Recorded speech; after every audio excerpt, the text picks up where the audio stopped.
Hindi lang to basta libro.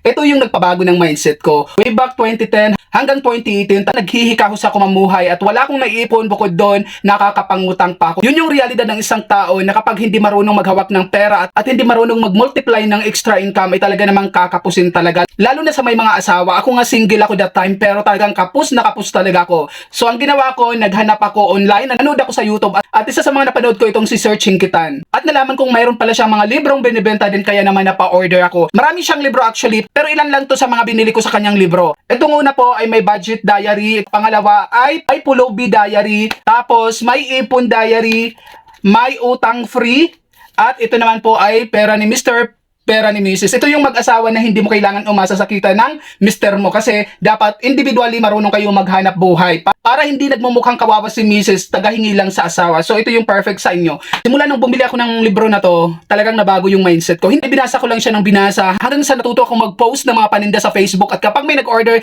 i-deliver ko yun sa kanila. And then nagpautang tayo ng cellphone, nagpautang ako ng cash sa mga promoter, sa mga katrabaho ko, sa mga kakilala ko. Tapos pinasok ko rin yung pagiging vlogger, pinasok ko rin yung pagiging affiliate. So, sa madaling salita, hindi ako nag-stick dun sa isang income lang.